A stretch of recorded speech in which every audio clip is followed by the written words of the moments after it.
Very good afternoon. The importance of this session, which is on technology, infrastructure and financing, I don't think it requires any explanation.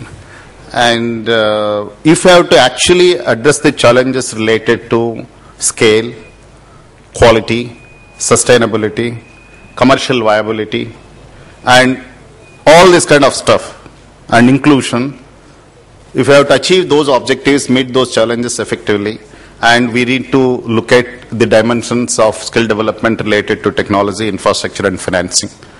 And without those three elements going into, it's just impossible to address any of these challenges that I mentioned. To discuss this, we have very eminent panel again.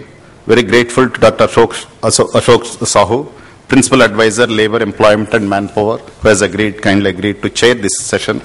Dr. Sahu is the Principal Advisor in charge of Labor, Employment and Manpower in Planning Commission. Has a very rich background coming from academics, worked with African Development Bank, then has taught, now has been working with Planning Commission. Before this, he was with several other sectoral ministries as an eminent economist. And with his rich experience of working with the bank, with the government in various positions and teaching, and we thought there can't be a better person than him to chair this panel. He is also personally supervising, leading the debate on public-private partnerships in skill development within Planning Commission. Over to you, sir.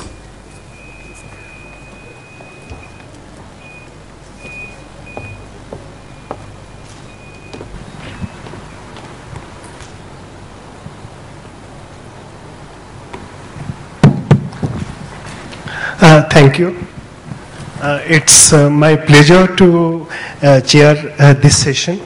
In fact, I know how difficult it is to effectively participate in a session which is after lunch, and when the lunch is especially very good. But I'm pretty sure my esteemed panelist and myself will make the best of endeavor to see that all of us remain awake and fully conscious of the importance of the subject.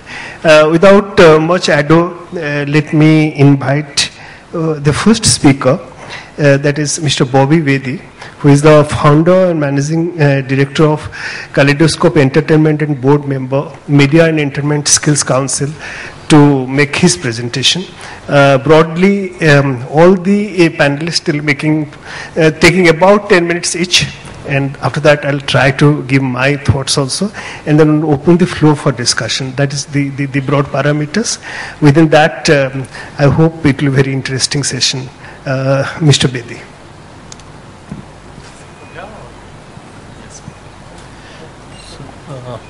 It's all right, I'm fine here. Good afternoon, everybody. It's always difficult to be the first panelist, but let me give it a shot. I actually was trying to analyze the topic and see where I fit in, and I sort of loosely gathered that I might be somewhere in the technology area, because if communication is a part of technology, then yes, what I do is technology oriented. So I'm going to talk about three revolutions now. Two of them that happened in this country. One, just very recently we introduced the Right to Education Act, and had this grand plan that every Indian has a right to be educated, and therefore can the country draw up a plan to educate them. It was quite an important one, and I think apart from education, the object was that the people become productive and employable.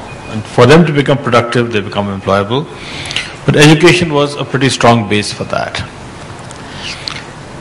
The next revolution derived from that was the employment one, and we came up with schemes in the last few years called the National Rural Employment Generation Scheme, NREGA, and had other plans. And then, of course, this entire process of realizing that we were not skilled enough to do this, and that the country needed a skill set.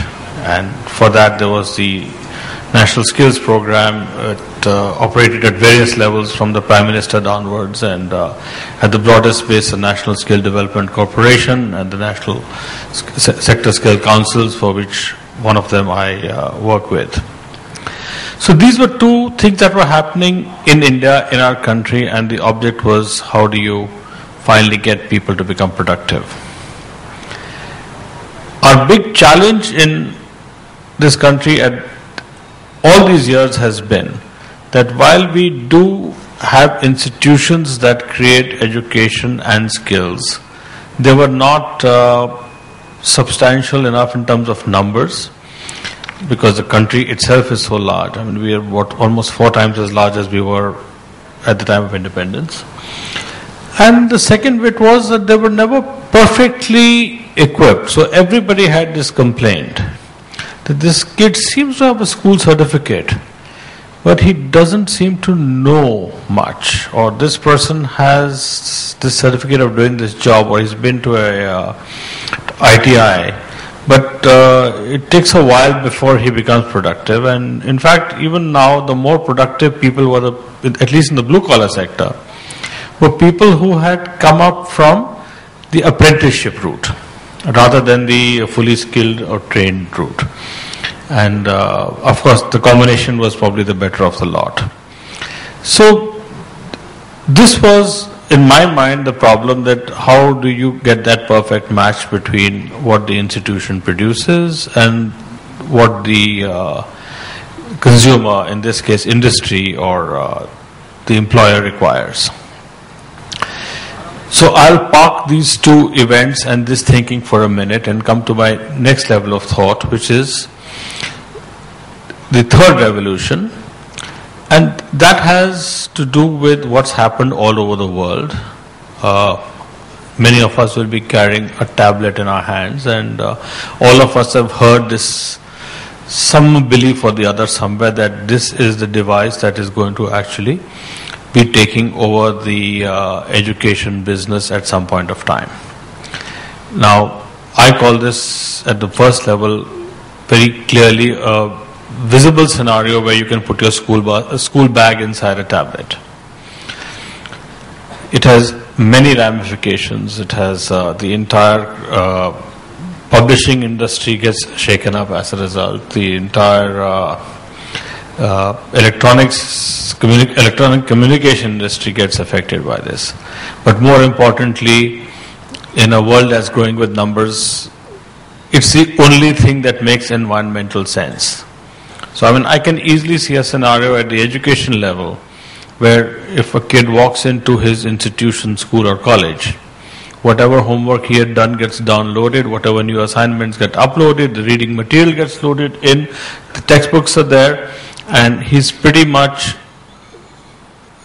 able to do it. And just as in India the telecom revolution jumped the entire fixed line stage, I suspect that because we have the first two revolutions happening in education and skill, it's quite likely that we may be able to jump straight into the most advanced form of educational communication also, without going through the pains of the traditional methods.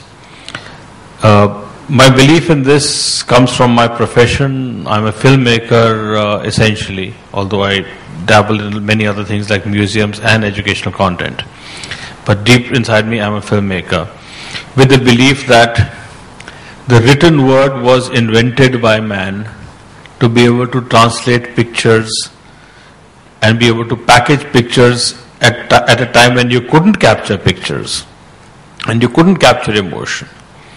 And then the reader would go through it, and all of us spent, at least in my generation, spent a huge amount of time reading and then recreating those letters and words and the language into those images in our mind.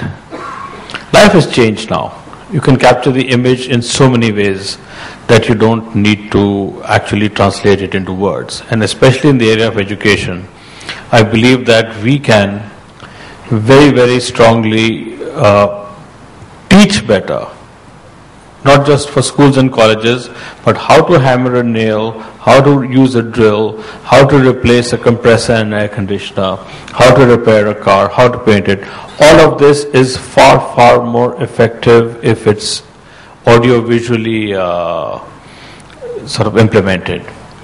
So my sort of proposition to the skill sector is that listen, let's not fall into one more big trap here, which is, let's not just end up creating a very large infrastructure for teaching and then at the end of it still say that, listen, this product doesn't perfectly fit in with what I need.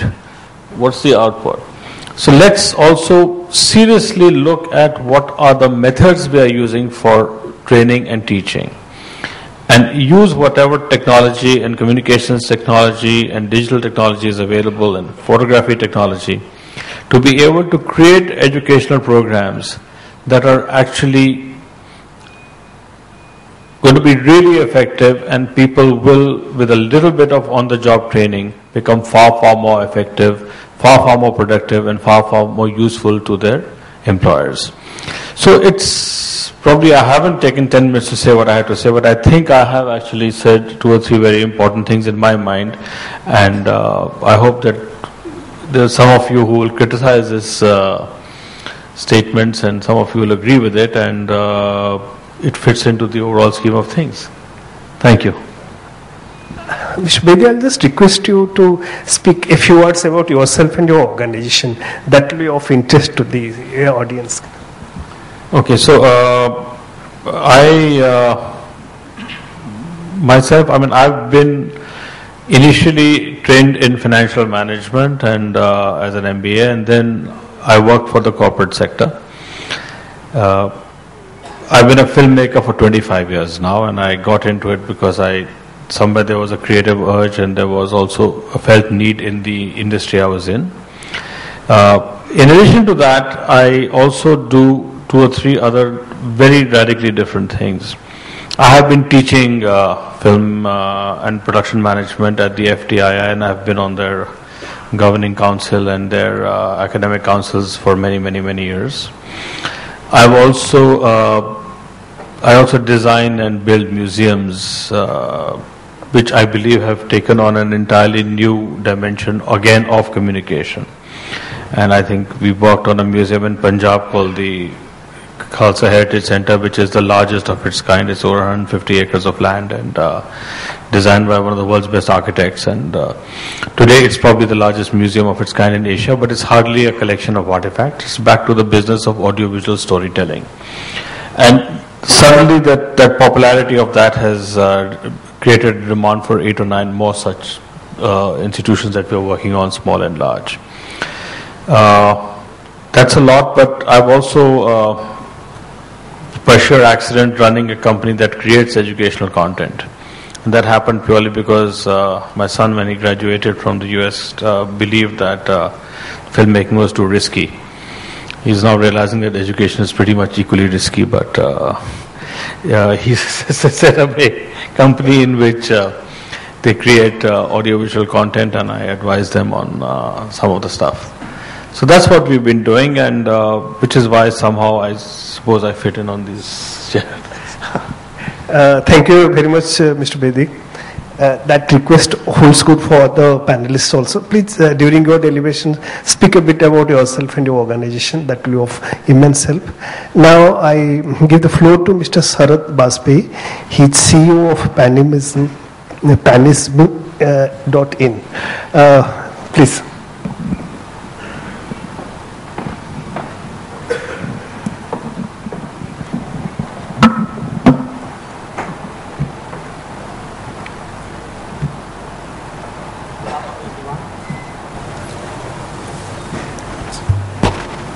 Good afternoon, everyone. I think the first thing I'll do is to express what this panimas was. If you are speaking Telugu, then you would know pani means job and SMS is SMS. So if I go in Andhra Pradesh, we call ourselves as pani SMS. If we go in Hindi speaking place, we call ourselves as Naukri SMS. And if we go in Tamil Nadu, we call ourselves as Velai SMS. Depending on what language you speak, we look like the same to you. Now, just to get started, I'll give you a quick background. I did my engineering, so I was programmed to be a programmer, and it was hard for me to become one. And like many in India, I also took the Western path, went outside the country, had the privilege of India shining, and lived a lot long. and at some point in time realized that life is far more exciting in India, and I came back. And the driving force was I used to come back to India and feel that the cars have become bigger and the buildings have become taller, but I still see the same pawn shop guy or the smaller guys live in the same place, and their life hasn't moved so rapidly as some of us had the privilege of. So that drove me to get involved with this. And so now just to come back, what do? Before I get into details of what we do, I think there's one more important aspect I'll share, which is the context of my discussion or presentation today is more about the learner, which is the candidate or the individual for whom this whole ecosystem is getting built. And the stakeholders that I see who are involved in this is an individual, a college dropout or a grey hair person who's 30 years old or 45 years old who still is looking for something, maybe a better skill or better job. And then you have influencers like us, sitting in a forum and thinking how best do we serve him. Then we have training providers, the people who are providing that training.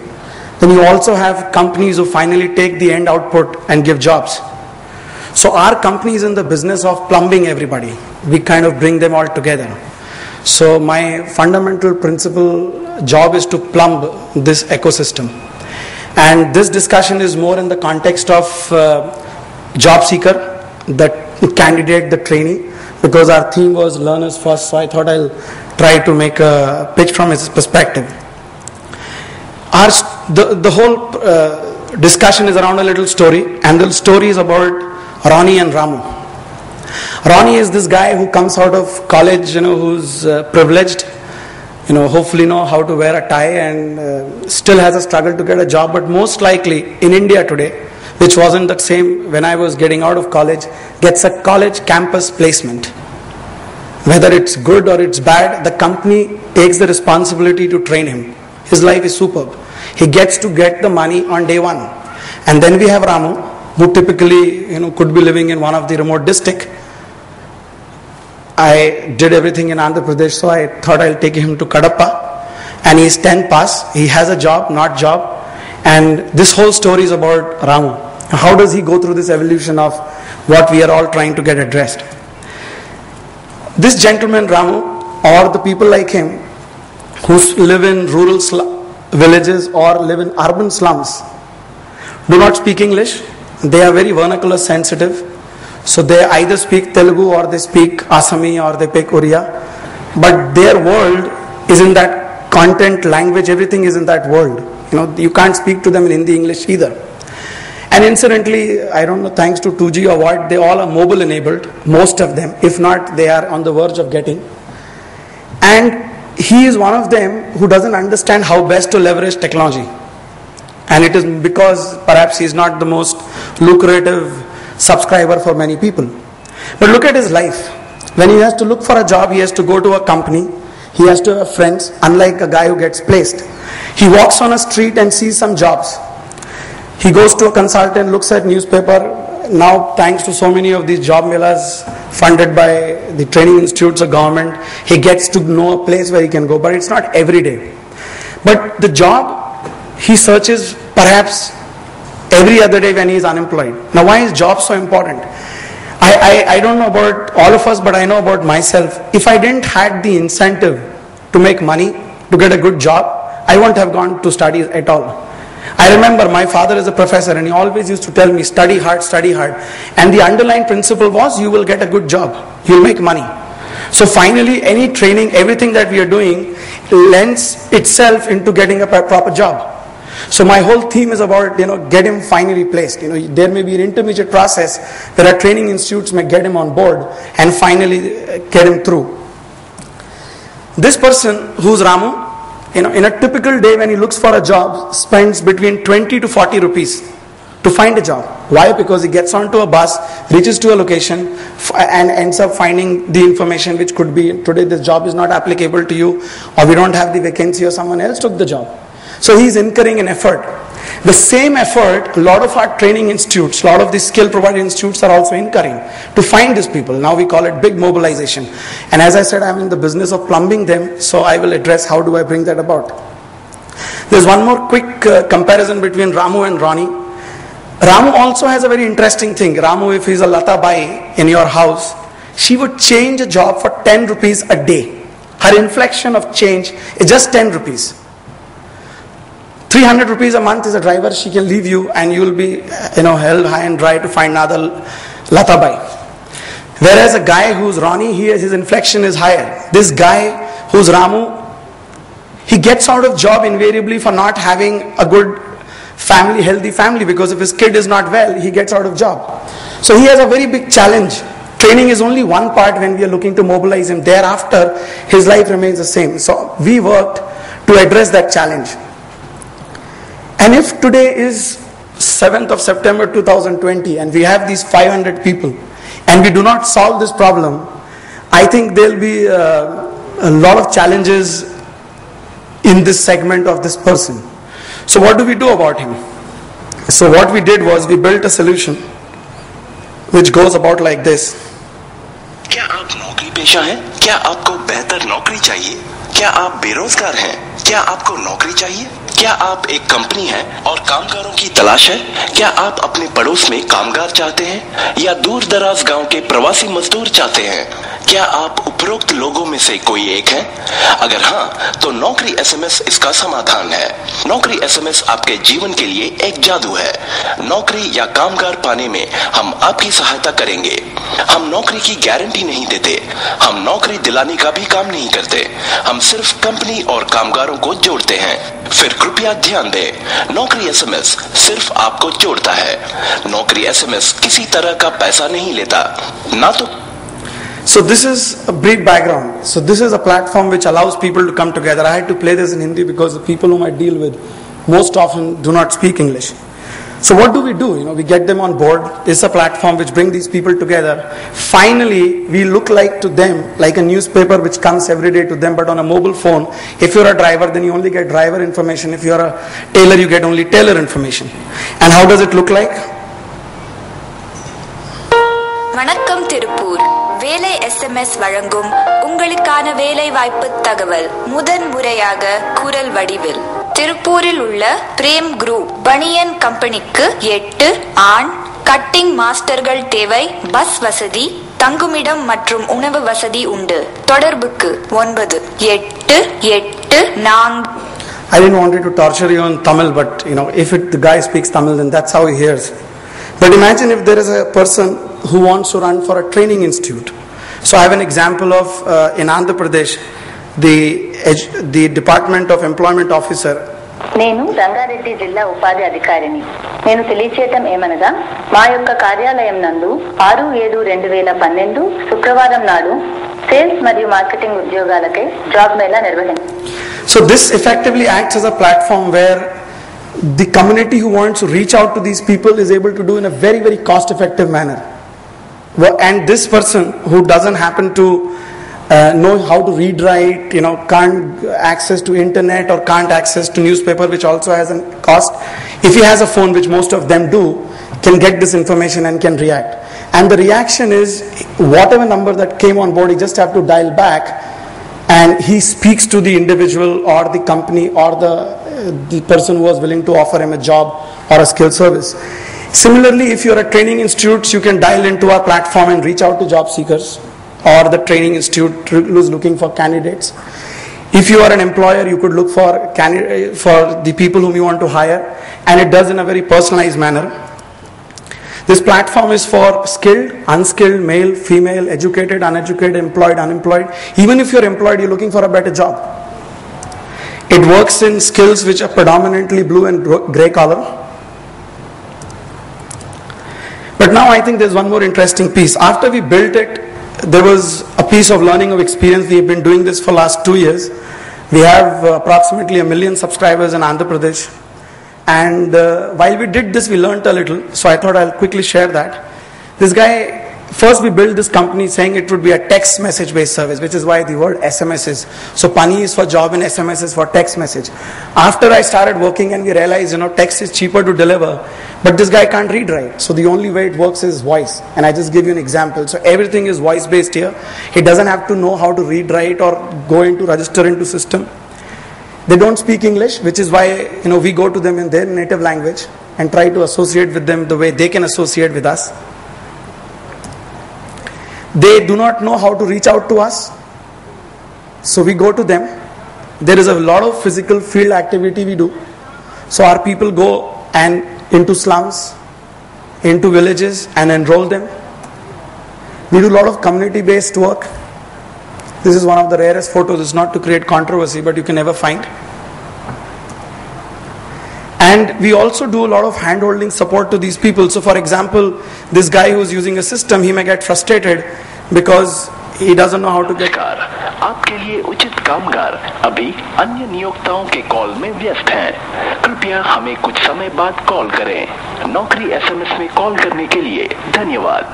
So there is a lot of analytics and a lot of intelligence that has been built into the system. So if he calls on a Sunday, obviously he's not going to get a job. If he calls very early in the morning, he'll not get a job. We do not disclose the identity of the skill provider or the training or the employer because they may misuse them. So there is an identity which is very critical in such platforms.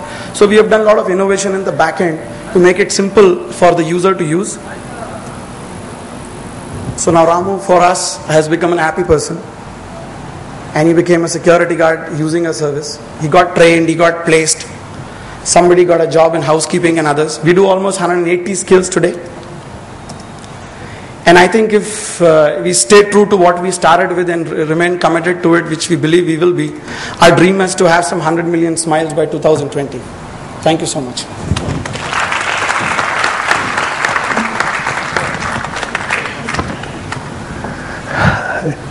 Thank you, Mr. Bajpai. It was a nice presentation. Now I'll request Mr. Sasikant to take the floor. Thank you.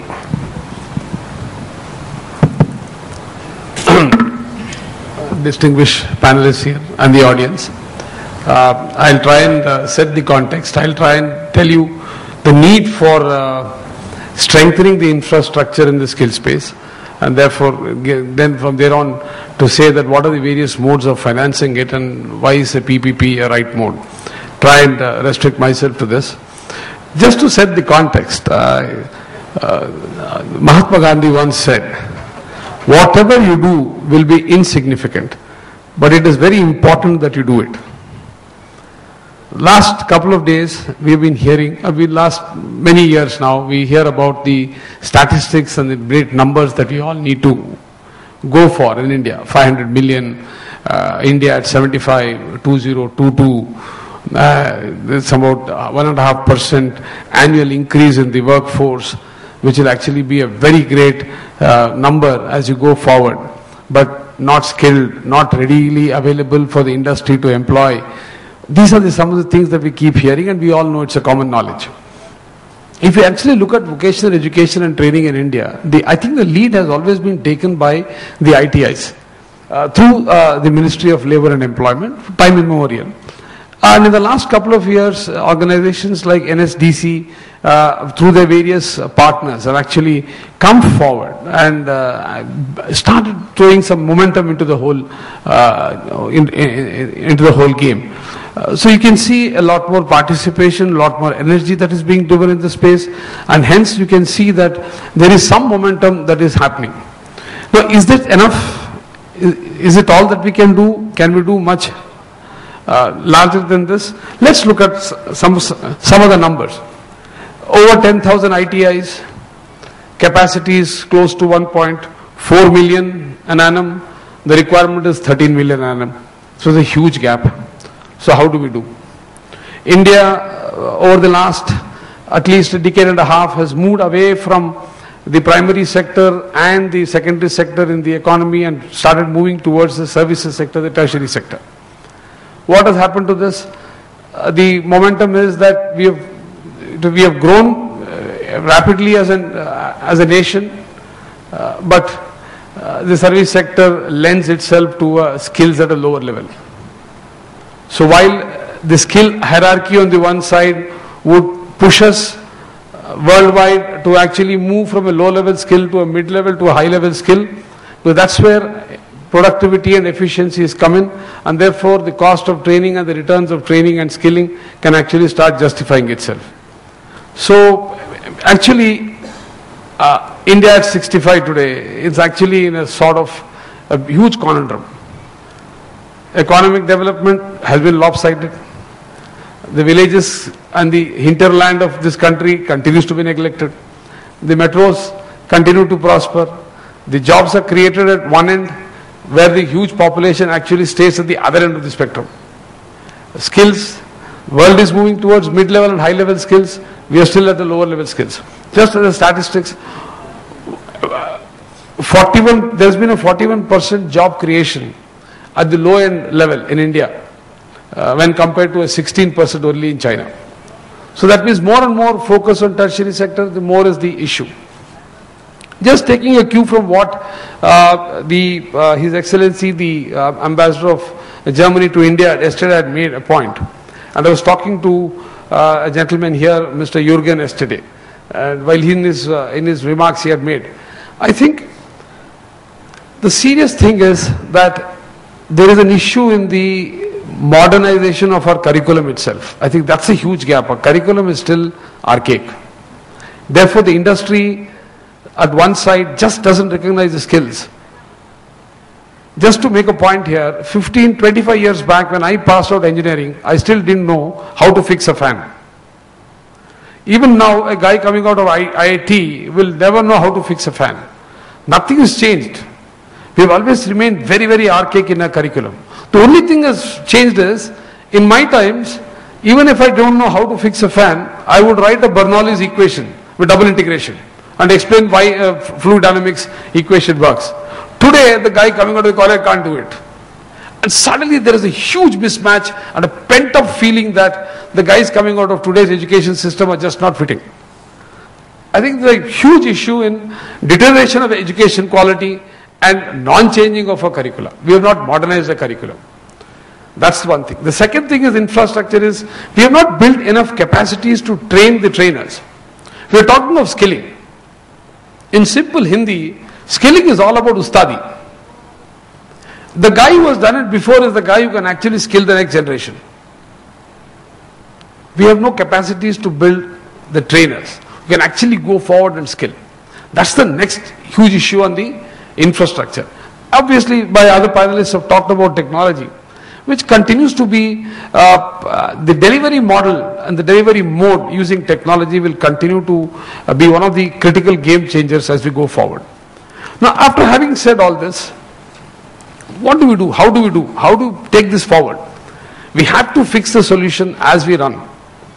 There is no what you call a timeout, so to say, in a hockey match where you say, you cool off guys, come for 10 minutes, 15 minutes and then get back to play. I don't think we have that liberty. We need to fix as we go forward. One of the ways to do is what the Government of India initiative is towards getting a public-private partnership in actually building the skill through ITIs. This document has been drafted in the Planning Commission. Mr. Sahu will add more light on it. But there is an initiative from the Government of India saying that if you want to move the skill ladder, you need infrastructure, and there is a certain way that you can use the mode of PPP, public-private partnership of for-profits. There's a fourth P there, wherein actually you can start operating and moving this whole skill space up the value chain. Government in its own sphere of public interest has to take care of a lopsided development, has to take care of people in the hinterland. There are people below the poverty line. There are people who can't afford. There are people who stay in places where we can't reach. Modern India, India at 65. The next 10 years is New Age India. It's a skill development stage of this country. And I think here, if we avoid the pitfalls of what we did for the last 65 years and actually bring an equitable distribution of reaching skills to people, I think we are actually there, which requires a lot of infrastructure, which requires a lot of investment from the government. In one of its plan documents, the Government of India has actually, through the Ministry of Labour and Employment, has marked out a plan wherein they would earmark funds for almost 3,000 ITIs in all those underrepresented blocks where today there is no opportunity or a mechanism where people can actually come to a skilling center. I think this is the first great initiative to look at and actually neutralize or normalize the entire lopsidedness in the development. What are the challenges? Well, as I said, increasing capacity, getting curricula modernized, and try and bring convergence in the education system and the vocational education system, the formal education and the vocational. I think these are all things that are being put in place. It's not one day's job, it's a journey, so it keeps happening. So we all hope that this will happen at a pace and speed which is desirable to a lot of people. Representing the training providers, just like any other enterprise, we are also in a kind of a mode which will help us to look at areas of sustainability, areas of growth, so that we actually be a very, very serious player in this area. One of the beautiful elements of this plan which the government of India has put in through the PPP is something called a design, build, finance, operate and transfer model. It's a beautiful model where there is an investment which actually is shared between the government and the private partner at a certain ratio of 65 to 35 as per the plan document, where money is given from the government side, land is given from the government side at a very nominal rate, where they invite the private players to come construct the entire facility and actually start using it as a skill development center, as an ITI, which has the wherewithal to start imparting mid-level and high-level skills. I think this is one initiative which as a service provider like me, every other provider who is a part of the NSDC system or not would actually be interested to start doing it. And these are 3,000 in number in the 12th five-year plan. It's a huge number. Location, as I said, it's closer to the block levels, unrepresented areas where there is an accessibility and affordability provided to the people. Land is given by the government. Infrastructure in terms of equipment, trainers is provided by us, by the private players. There is obviously, as I talked about, sharing of capital costs somewhere in the ratio of 65 to 35. There is a clear classification of trades between the low level, mid level and the high level skills, and therefore the payout that happens in terms of student fees is also graded to suit different types of skills, because the infrastructure required for different skills is different. The government also provides you a certain amount of operating expenditure by defining a certain ratio of people to be absorbed or to be enrolled in line with certain social objectives. So the balance portion which do not fall under this criteria, you can actually use a market fee based model and start sustaining the whole operations. I think this model gives enough and more flexibility, of course with a lot of guidelines, because we are using the public money, sir, and therefore it's a great model which is enough and more flexibility. 15 years framework can be renewed for another 10 more year period. So it's enough and more time for private players like us to grab this opportunity, use the PPP which actually uses public funds, accountable funds, and the private entrepreneurs' capacity to build in efficiency, speed, and build this infrastructure. I think this is how I think it would help us to build infrastructure, move the skill levels, grade the skill levels, and start contributing to the number game that we have. One of the critical ways to do is also this, while you prepare this whole country and the workforce for higher level skills. Thanks. Thank you, Mr. Sashikant. You have spoken more than I could have said. Thank you very much, all the same. Mr. Sashikant is COO of Centum Learning Limited. Now I request Mr. Royston Braganja, who is CEO of Grameen Capital India Limited, to please take the floor. Thank you.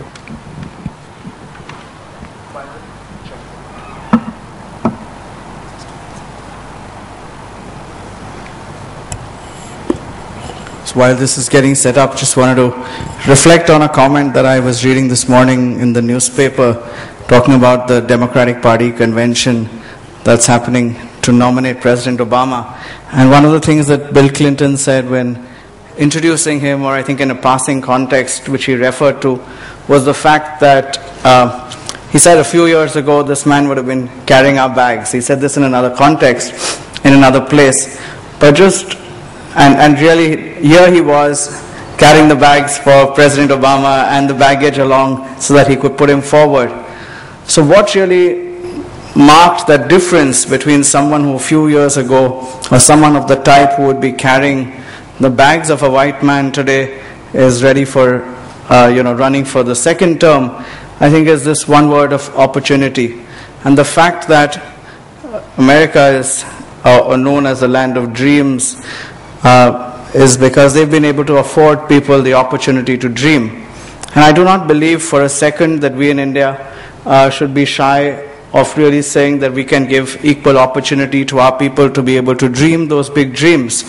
And therefore, events and conferences of this nature, where you are talking about really equipping people to be able to dream those dreams, are of significant importance. And therefore, I'm delighted to be part of this panel, and thank you to FICCI for having me here, because as Professor Yunus often calls people, he calls them as bonsai people. And he says, and he draws an analogy often with the bonsai plant, which in all aspects is actually extremely similar to a large mango tree that is growing and a small bonsai tree. And the only difference is that you are putting them in a limited environment, and therefore you get a bonsai. But otherwise, if you planted them with all the natural elements that were required, you would get the large tree. And therefore, what are we able to give, or the context or the environment that we are giving Ramu, wasn't it? That Naukri SMS is giving Ramu, is really the differentiator, or all the other examples that were given. Are we able to give the right context so that the opportunity can be harnessed? We all know the opportunity is there, you better than I, that we have a huge 400, 500 million opportunity ahead of us. In every sector that we look at, there is a huge demand, and you people in the audience and on the panel are the experts in this. But the fact is, are we ready to harness this opportunity by providing the enabling environment that is required? And predominantly within that, the area that we in Grameen Capital focus on is how do we bring that key element, which is finance, to those enterprises that are creating the skilling or the vocation training that is needed for the sector. We've seen a fairly healthy growth in private players coming into this sector. We heard a little about the great opportunity that the PPPs are giving. And therefore, I think we are now seeing a very enabling environment, both contexts, the private players themselves as well as PPPs who are looking in this sector.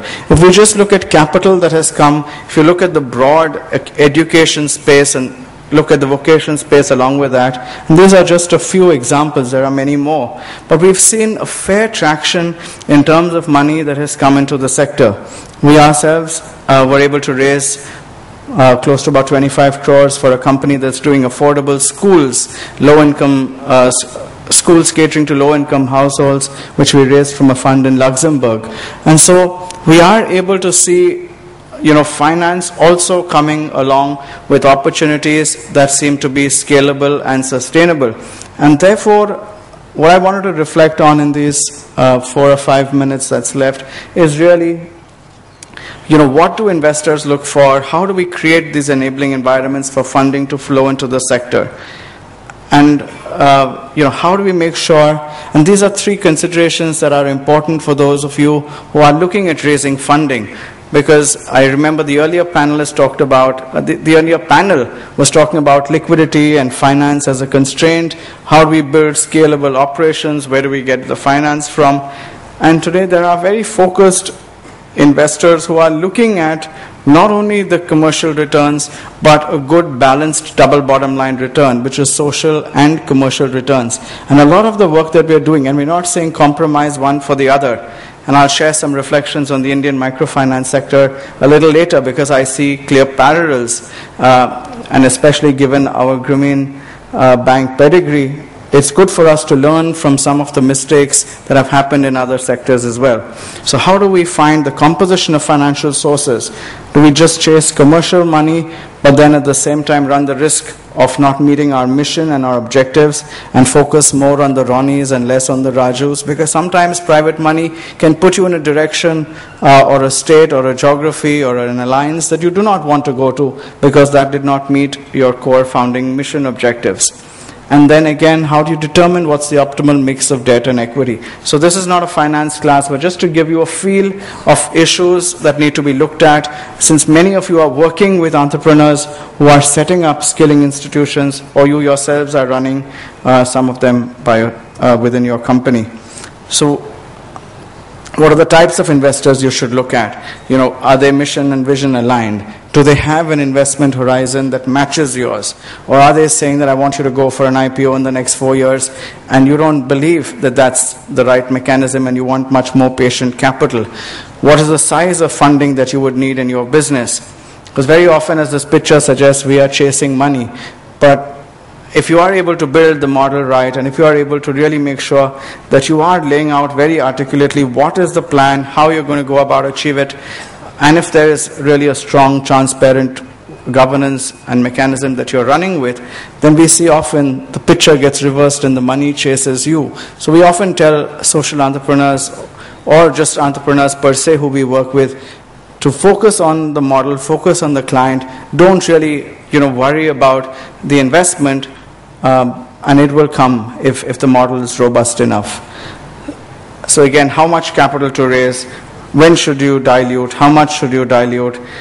Would the same existing investors bring in more capital? Because sometimes we go to the low-hanging fruit, but what we don't realize is that they don't have the wherewithal to come on and follow on in subsequent rounds. So if you're doing a Series B or a C or a D, then the same investor is out of his depth. And so if you're able to pace the type of investor you need, depending on the profile of the investor, it's another thought point that you need to consider. Again, how do promoters fit in? How do they continue to have skin in the game? Because a lot of investing that's done in early stages is done on the back of the promoter and the promoter group and the management team. And therefore, those are, again, very critical elements in terms of looking for investments. One of the big mistakes in many companies in the microfinance sector was, chasing valuations.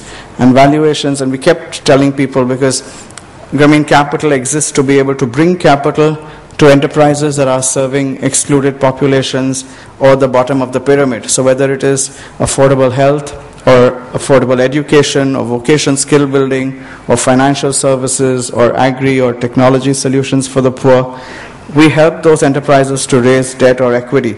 And so we keep telling them, look at the investor who's giving you the right price, and the right price need not necessarily be the highest price that you can demand.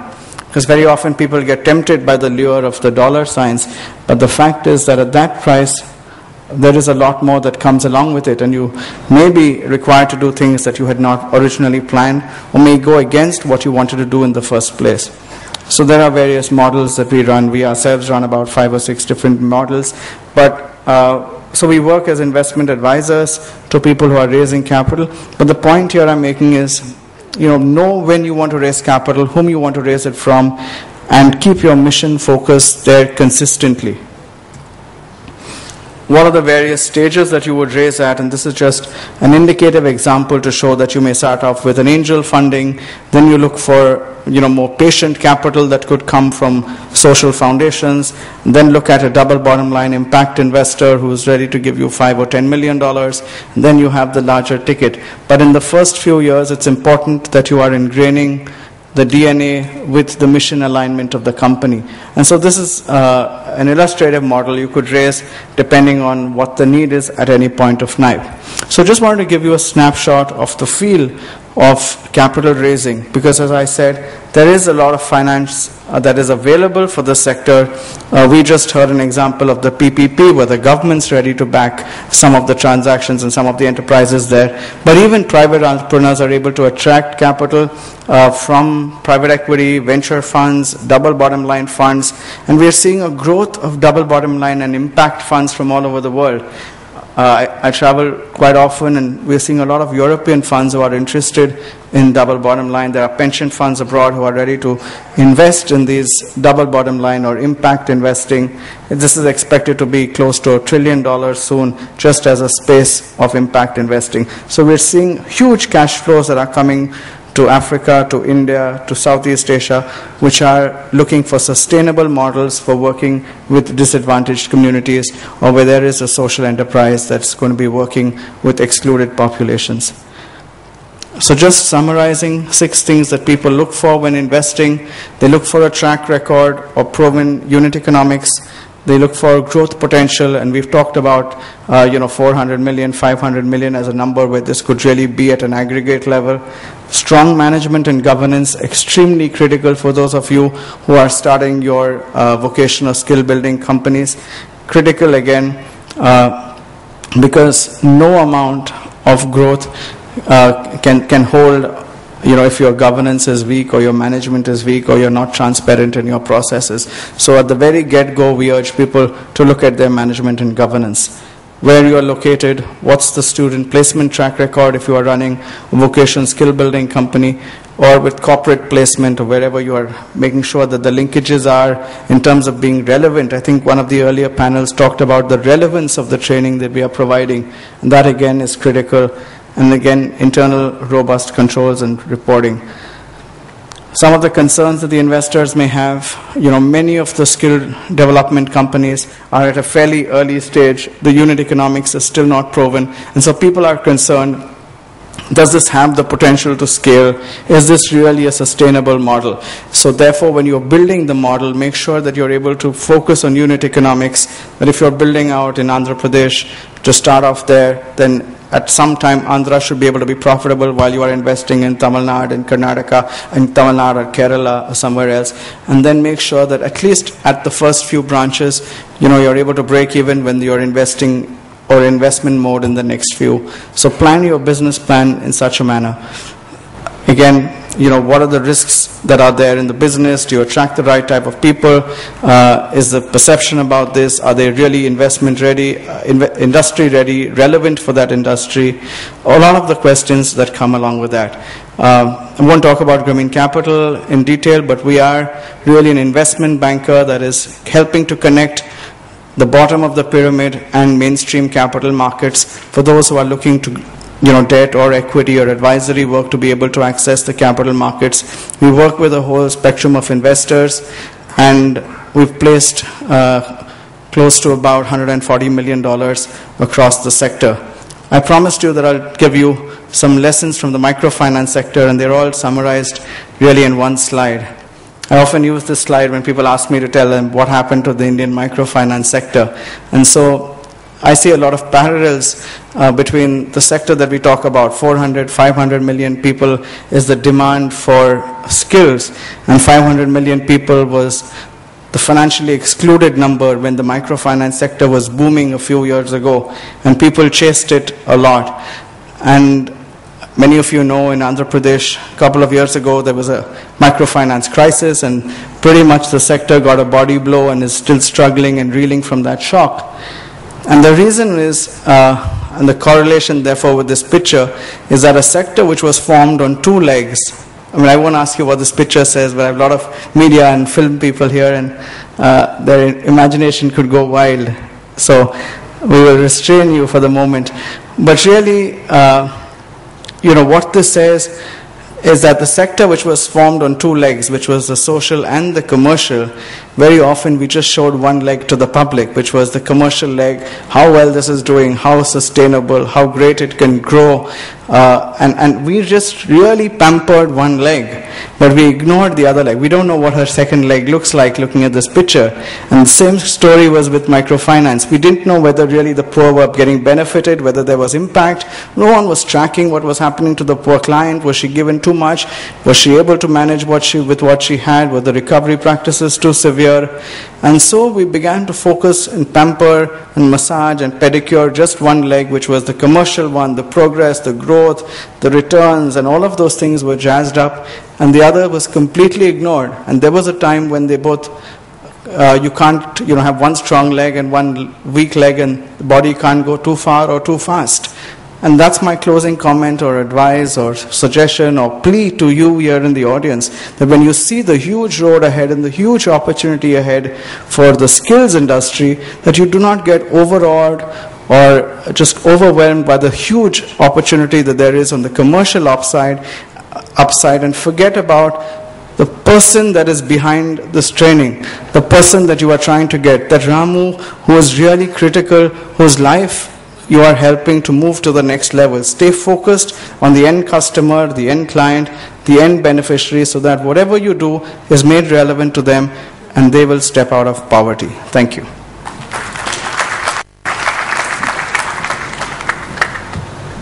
Thank you, Mr. Braganja. Now I request Mr. Andrew Jackson, who is Councillor, Knowledge Economy, British High Commission in India, to please take the floor. Thank you.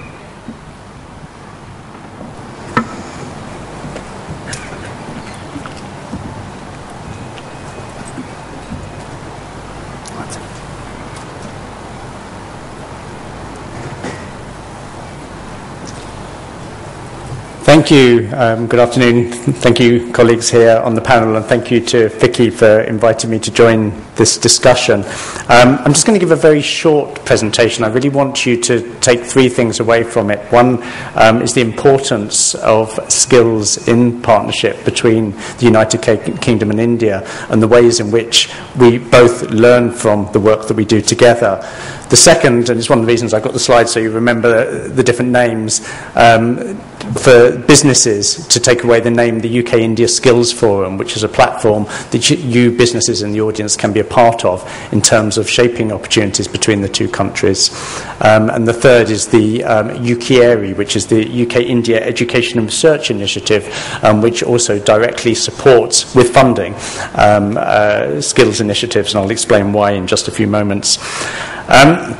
But in terms of the wider UK-India partnership in this space, the theme in the notes this afternoon focuses on technology, infrastructure and financing, and in particular on changing environments and how you bring together the government and the private sector as partners in delivering skills. And I think that's a common strand to all the different ways that we work together. And so too, and it's why I put this up, so too knowledge and innovation and the changing ways that we use these are really integral to what we're trying to achieve. But importantly at the start, the challenges that have been discussed and set out in the presentations that you've already heard about the huge numbers and the ambition in skills and training here in India, it's a challenge that we share in our country as well, and other international participants here, and I really want to emphasize it because working together to tackle it is something that we learn lessons from each other on. I mean, in the case of the United Kingdom, £60 billion gets spent on skills training every year, but very importantly that comes from three different sources. It comes from the government and the kind of programs that we can support. It comes from businesses because of the interest in training your own sectors and your own workforces, and it also comes from the learners who are ready to invest themselves in training. And those three strands are really all essential. There isn't a single government answer, a single business answer, without the individuals also investing into it. This slide up here, if you're interested, is a report put together by our British Council and UK Trade and Investment. It's on the website, that illustrates all the different ways that we enable both government funding, private sector and individuals to come into the skills space. And to give you an idea of the challenge in the United Kingdom at the moment, I think yesterday we heard a lot about the demographics in India. Well, we also face a challenge where 1 in 7 of our young people between 18 and 25 are not in employment and not even in training, which we try to address. So it's a very significant both labour market and social challenge for us. And the kind of tools that we've been using includes creation of new apprenticeships. A colleague from the Planning Commission mentioned here. And just last year, in a year, just showing how you can quickly go to scale, we created over 400,000 new apprenticeships in the United Kingdom.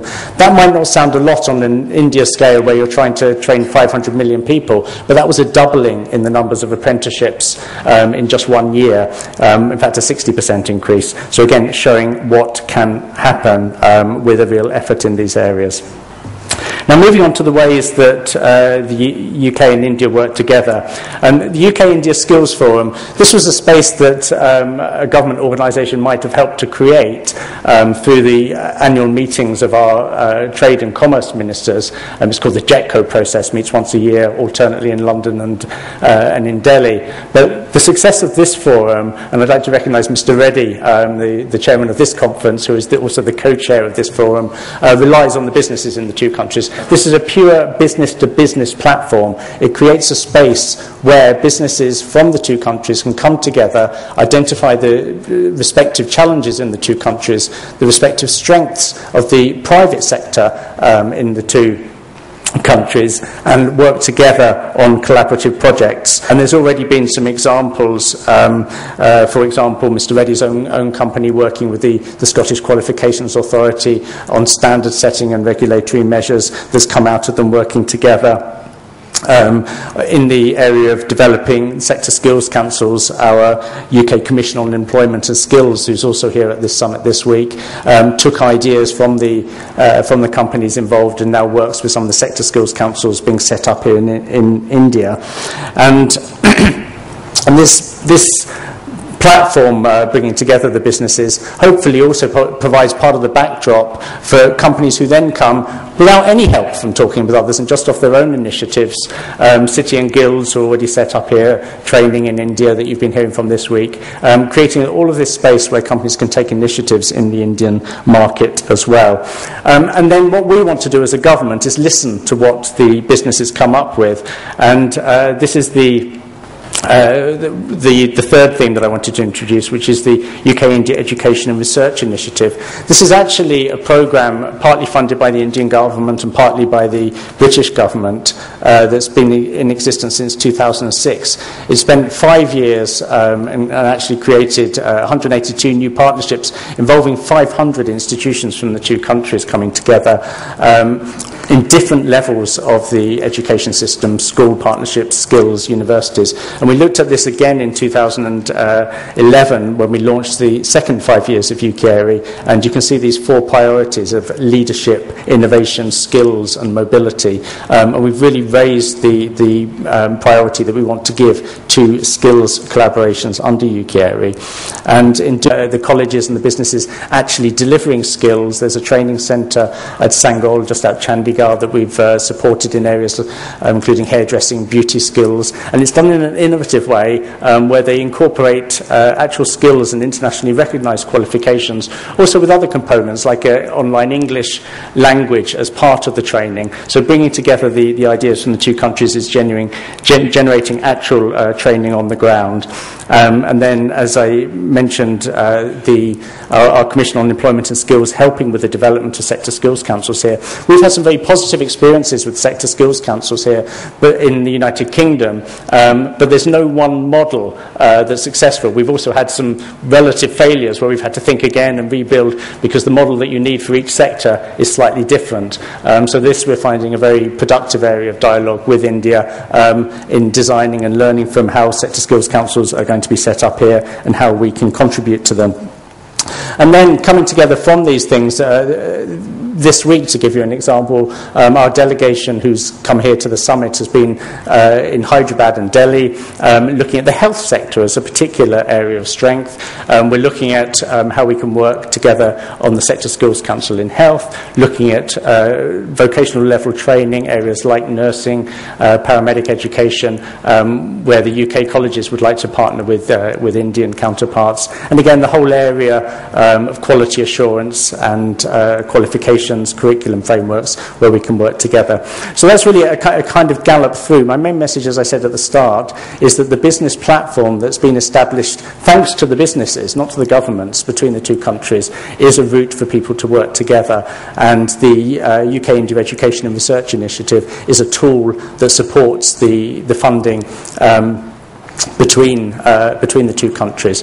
And then the very last thing that I really want to make, coming back to my first point of the importance of this partnership for the United Kingdom, the last speaker mentioned the importance of equity financing.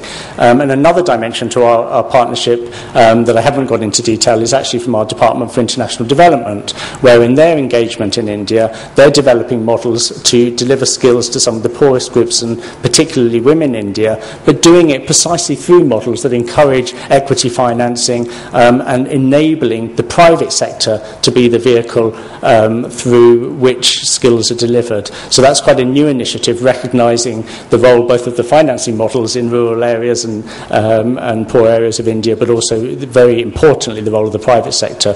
So we end up with a kind of horizon where we seek to partner with India in a kind of development space where we hope that by working together we can help collaboration on skills through the private sector, particularly benefiting women and the poorest.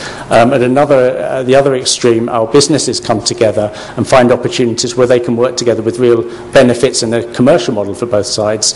And then in the middle, in what we like to see as a kind of creative space for partnership, the UKERI programme, we're finding different examples that we are happily able to support with the financing from the governments for people to experiment, find the new structures that can contribute to successful delivery.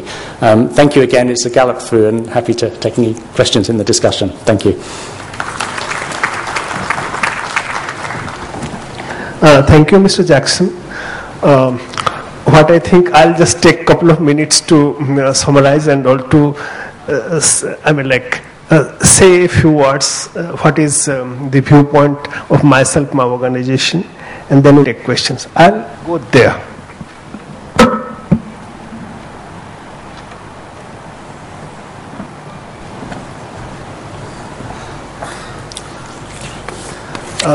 First, I'd like to thank the esteemed panelists, because they have covered a wide range of subjects so far as this particular issue is concerned.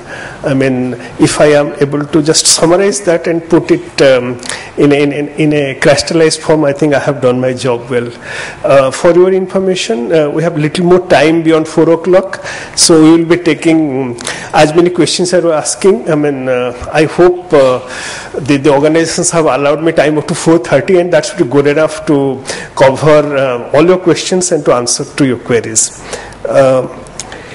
Just to start with, actually, skill development has proceeded ahead in India. I mean, though all of us knew that actually there is a demand aspect, there is a supply aspect. The demand that there has to be, you have to create an environment for jobs that will require, say, action on many fronts, including the enterprises coming up, providing money, labor relations, so many things. So there has to be jobs created. And on the supply side, you have to provide manpower which can avail or harness the emerging job opportunities, especially when there is the process of globalization in force, where there is a lot of obsolescence coming up and new job opportunities. So you should train our manpower to harness them, not only in your country, in your area, but also abroad, because the whole world has become virtually one place. With that background, the emphasis on skill development is, I'll say, only 5-year-old. We of course had the ITIs, basically run by the state governments. We had ITCs, which are private ITIs, but the emphasis came about 5 years back when we started turning our ITIs into centers of excellence. We first started with, say, about 100 ITIs being turned into centers of excellence with the domestic funding. Planning Commission gave money for that. Then the 400 ITIs, which are again turned into centers of excellence with World Bank assistance. And then the remaining ITIs, we popularly call it as 1396 ITIs, because that was the number available then. Now, they were supposed to be turned into centers of excellence with PPP model. That actually what is now becoming the cornerstone. I mean, in the sense that that is the threshold, or that's the turning point, I'll put it that way, which Mr. Sasikant mentioned so very well, and we have to take it further.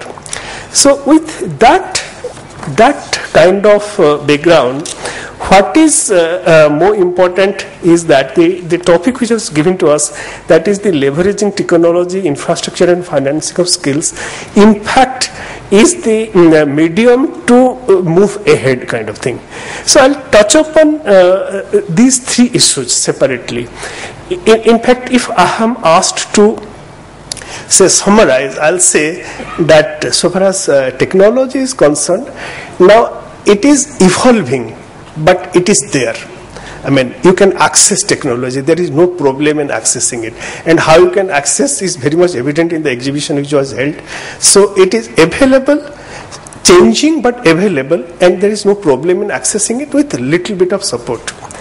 So far as infrastructure is concerned, now there is infrastructure available, but it needs upgradation and also it needs addition. Because we have put in place a very ambitious target. All of you know the National Skill Development Policy wants that we should train around 500 million by about 2022. A very, very lofty target, but achievable, provided we put in place a proper infrastructure. So the existing one required to be upgraded and the new one left to be added. And for that, you have to have an effective financing mechanism. So financing of skills becomes important, and here you have to have the involvement of all stakeholders, with the central government, state government, industries, NGOs, civil society, you name it, and it will have a role to play over here. So far as Government of India is concerned, I mean, like, as you are aware that during 11th Five-Year Plan, we emphasized on faster and inclusive growth. In the 12th Five-Year Plan, it is going to be faster, inclusive and sustainable growth. Here, the emphasis is going to be on three sectors. One is health, one is education, including skill development, and the third one is infrastructure. These are going to be the priority areas. So a lot of emphasis will be put on skills. So far as government is concerned, I think it is leaving no stone unturned. I mean, to provide money as far as possible.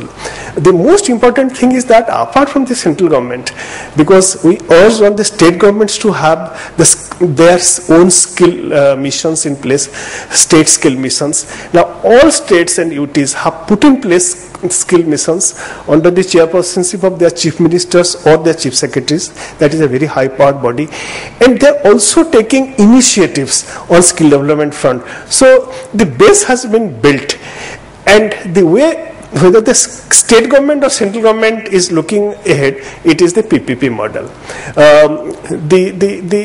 Already, as I said, we had or we are modernizing 1396 ITIs under PPP model, but the new one which is going to come was also articulated by Mr. Sasikant.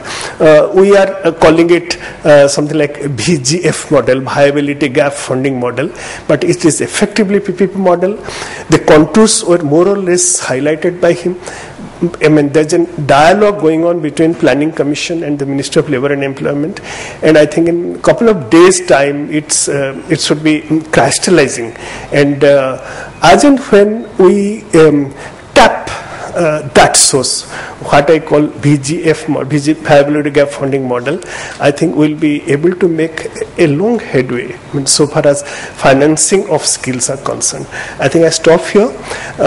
I'll now invite questions. The questions can be to individual panelists, or it could be to the whole panel.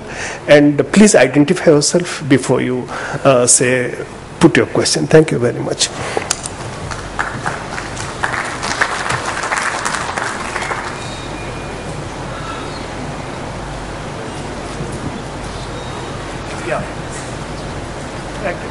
Can you give the mic to? Can I give it to him first? Sorry, Mr. Pan, you take it, please. No, just take it. I'll give it next time. Mr. Berganza, this is for you. You were talking of making people dream big. Please identify. My name is Ramesh Tekwani. I'm a filmmaker and an evangelist for skill development to make people put food on their tables. You spoke about dreaming, correct? Dreaming big. And you were talking of not Ronnie, but Ramu. I have a peon. His mother used to clean utensils in my house. And I was a young man just out, left my job and trying to create a living for myself. She forced me to give him a job when I could ill afford to keep myself going.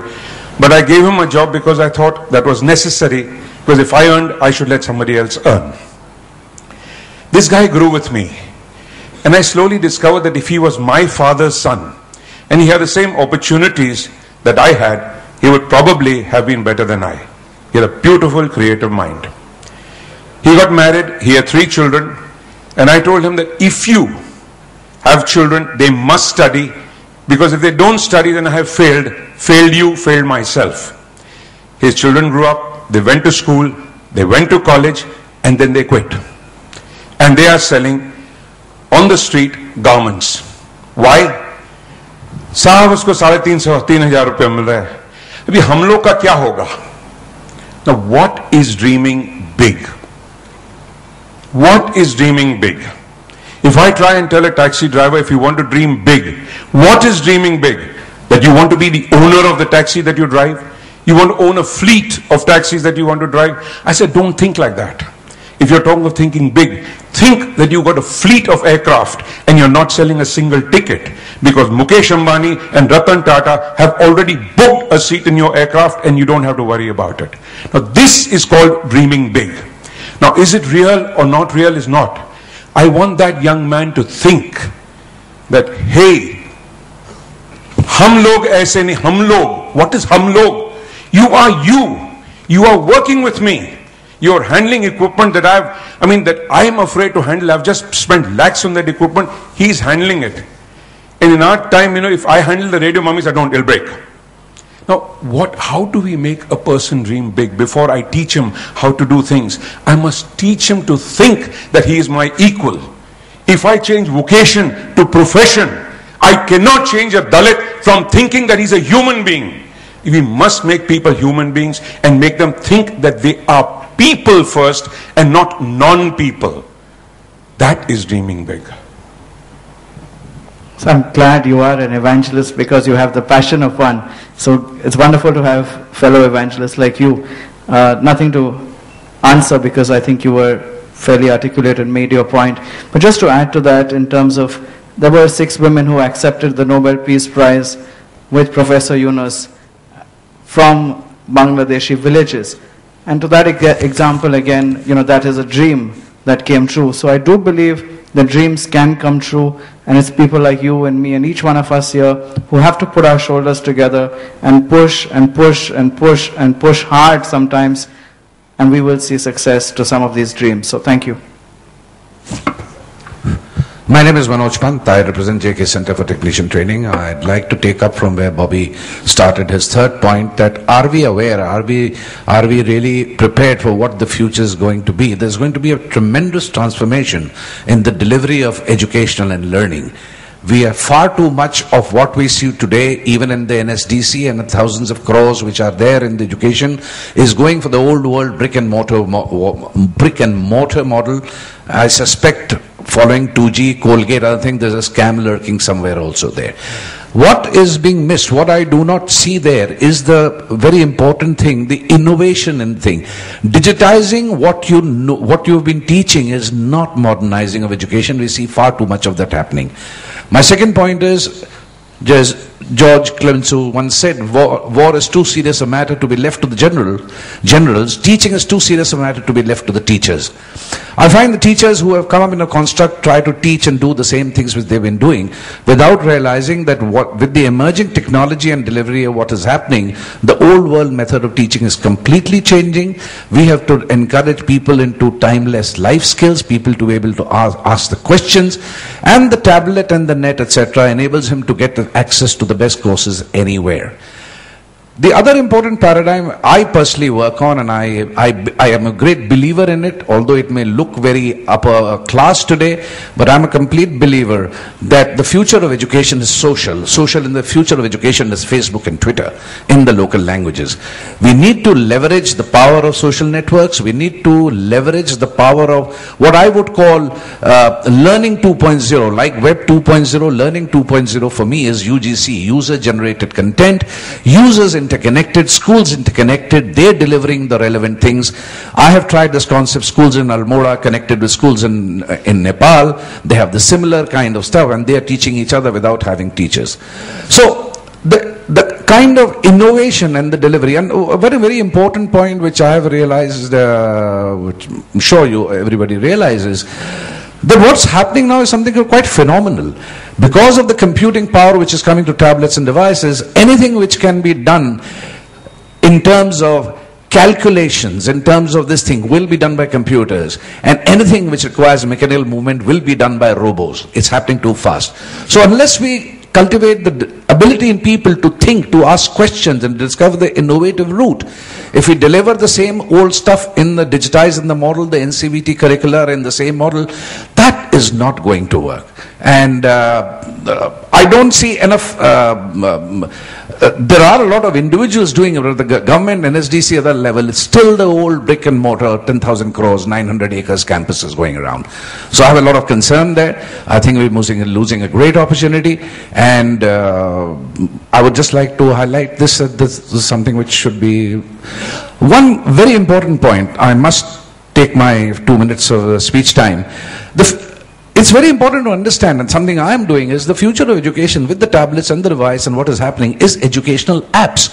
India is uniquely placed to be a developer of educational apps delivered in the local languages, available on the tablets. So all this multimedia which we are talking about, all the things is available as an application which a child of 6 months, as iPad has proven, doesn't need any manuals to learn, and all the educational content becomes very addictive, very engaging and fun, which is where education becomes addictive and starts happening on its own. Now, I'd like to see more work on those counts, not more of the same. That's my submission. Thank you.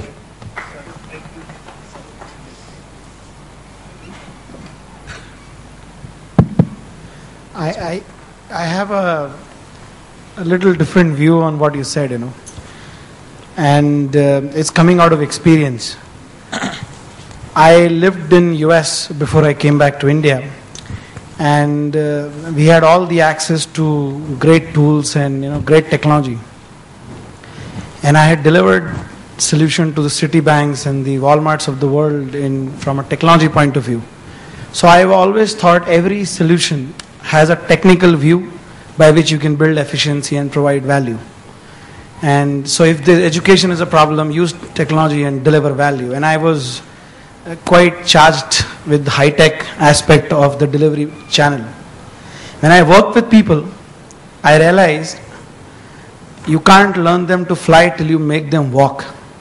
And there is one more thing I hear more often.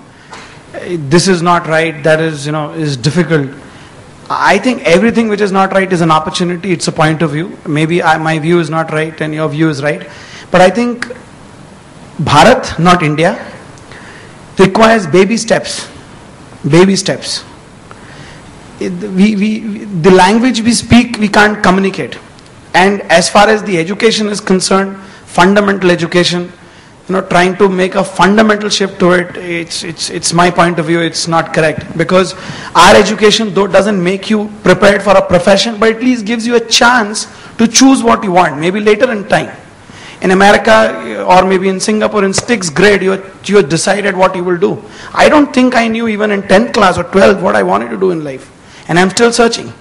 So had it not been a universal platform of horizontal education, my life would have been disaster. Anyway, it's a disaster because my parent thought I have to be engineer and I have to be programmer and make money. It's a disaster. That's not what I was called out for. It took time for me to uncover myself. So I think there are 2 points. One is what is right. I think our fundamental education is our power. By mistake, India is not recognized globally. It's not a mistake. I once, a couple of years before, heard Mr. Arun Mehra, who's part of Planning Commission, and he said, Our education, which was built by the likes of Nehru's, was built, college jao, padhai karo. Kaam tha hi nahi, there was no work. Now we have the work, we have the opportunity, we have the demand, there is so much of excitement. We can think 500 million. This population was there 30 years before also. Why did the initiative start in last 5 years? Because now is the opportunity. So yes, there is an opportunity now. Technology, I think, requires baby steps. Maybe it is not about apps. I don't know how can I deliver a 6,000 rupee a tablet, which is maybe the cheapest to find, and deliver content, because this guy, the platform is just not the device. The whole platform, the whole technology infrastructure is still very expensive because of the way the whole telecom is organized to deliver content. So I am struggling with voice, and it's a very expensive proposition. So I think apps is good, but it is for the Ronnie. Ronnie ke bacche, mere bacche ke liye apps is iPad, they play with it, they've grown with it. But Ramu, jiske ghar mein abhi ek phone hai and 4 member hai, I think it's still a challenge. Yes, there may be an opportunity, and if you are so determined and you crack it, may God bless, we'll all follow you. But I still believe at this point in time, there is a dichotomy, there is an excitement, but there is a reality. So that's where it is. I'll just take on from here a little bit. See, we've been taking baby steps for 65 years. We have more unemployed and uneducated people in 2012 than was the entire population of this country in 1947. So, I think that this step, I'm in total disagreement with what you are saying. I think the steps have to be radical, because we've actually shown that in one or two spheres. And I think that every family having a phone is the one clear demonstration that we can jump across an entire generation of learning technology whatsoever and get there. Because if we continue with baby steps, then sure, it's a very robust education system, but it is a system that created the scenario where today you're saying we don't want 5,000 ITIs, but we want 50,000 ITIs, and we want this. With baby steps, it's not going to happen. We can keep wishing it. It will have to be something more radical, and while the existing education system at the Ronnie level is fantastic and without doubt world class, it's minuscule. It's minuscule, and that change can only happen if, I would agree with you, sir, completely that we have to take very, very strong radical steps. And I think that your first point, which was taking off from my point, that the government has to understand that it's not bricks and mortar, and it's not extension of the existing education technologies through digitization of textbooks that's going to achieve it. It's going to be far more innovation driven. I would like to go 30,000 feet above and see that both of you are not saying something too different, because I think while taking baby steps, we are also being radical. I think Naukri SMS is being radical and doing baby steps at the same time. So we don't have to throw the baby out with the bathwater on either side of the discussion. What we have to see is how do we get results, at the same time they are sustainable results. So the baby steps make sure that it's being sustainable, that you're not trying to do something too much that you're going to get indigestion because you're feeding the baby meat rather than starting with milk and mother's milk for the first 6 months. So it has to be thought through. It needs to be radical in a different way. I don't think, sitting 30,000 feet in some sense and looking at both of you are saying, you're not saying anything different. It's saying, do what we've been doing well at one level and keep experimenting and trying to shift the paradigm at another. Because, my daughter who's 8 makes my presentation sometimes because she can just go download pictures, puts it in the, and that's how it is. And there is no harm in trying to find a microfinance institution which is ready to put the 6,000 rupees to buy that one, put it in a group meeting, 40 women learn a skill on an iPad. So the baby step is required. At the same time, the technology can be put in place. And there's definitely a mechanism that the cost hurdle can be covered, through another innovative solution which draws from another industry. And the app is put on, which today they're doing ECGs on an app on an iPad. So we don't even need doctors. I think Vinod Khosla 2 days ago in San Francisco said that Dr. A, which is the doctor algorithm, is going to be much more in demand than any other doctor in the world, because everything can be put onto an app now, and you can either use it as a probe. Professor Yunus is talking about using a probe attached to a mobile phone to really drop dramatically down in neonatal deaths, so just putting a probe attached to the phone scans the mother's stomach, it sends an image to a gynecologist or someone sitting somewhere else, immediately prescribes what needs to be done in case of emergencies. So I think there's no one who's right or wrong. We need to try every model as long as we can just scale up whatever works. Hello. Excuse me, I'm B. Roy Chaudhary from Tata Steel. It has been a quite interesting discussion just now, which is going on this panel, particularly with the infrastructure and the various point of views. Whether we should take baby step or whether we should take a leapfrog approach. But what are the realities that we see? I just wanted to post to Mr. Sau. The development of this ITI in the PPP mode that you are discussing, which is I think 1300 odd ITI. Some of them in Jharkhand is also, I represent Jharkhand. Some of the ITIs have been chosen for the, under the PPP mode. And I am one of the, I'm one of the chairman of one of the ITI from our partner. But the ITI that has been given to me, there is no power. And although we have worth of almost 1.5 crores worth of equipment out there, and the trades are supposed to be turner, machinist, CNC operators, equipments are all there, but there is no power. Now, this is the reality in our rural area where we are choosing. Recently, the government is coming up with another concept of, with various grants and all this, some 6,000 ITIs. In state of Jharkhand again, there are 37 ITIs have been is open for offer for the private institution or the industries to partner. All of them are inaccessible. There is no road, there is no power, there is no provision where people can stay. So this is what is the ground reality just now. What is your take? I mean, how do you think that where the basic infrastructure such as the power, water, drinking water, sanitations are not available, how do you think that we should take I'm just really confused that we should take the small step or we should take a leapfrog? Can you comment? Thank you for the question. In fact, to Planning Commission, we hold what we call state plan discussions, and I take the meeting of whether it is labor department or technical education department, whichever is handling the vocational education front in the state government. Now I hold extensive discussions with him, and the question I invariably ask about this model, PPP model. See, problems are there. I mean, I'm just not running away from it.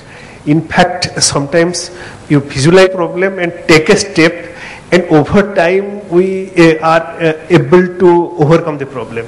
If you do not go or take a step, maybe that will just not happen. But for instance, let's say modernization of ITIs. The way the ITIs were, unless they were to be modernized, or they would have stagnated, would have no use. So ultimately, how did the government proceed? Now, the government first proceeded with 100 ITIs, entirely funded by Government of India, entirely. Then the government proceeded with another 400 ITIs with World Bank assistance. So, that you have to take a decision. Will you stop there? Only 500 ITIs modernized, or you have to take one more step. And the other third step that could be visualized, and the credit goes to the present finance minister, who was also the then finance minister, Mr. Chidambaram, that this idea was like put forth in his budget speech, that actually we will now try to turn the rest of the ITIs, that is 1396 at that time, into centers of excellence under PPP mode.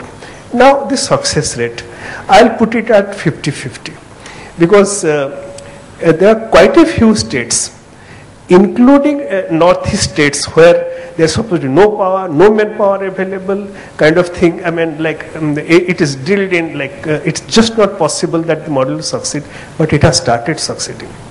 And recently, we also from Planning Commission held regional conference on skill development, where all states, if not all, at least most of the states, now they were making presentations, and this particular question was asked, how far it is successful. I will put it as 50-50 at the moment, but I am pretty sure over a couple of years it will be 60, 70, 80 like that.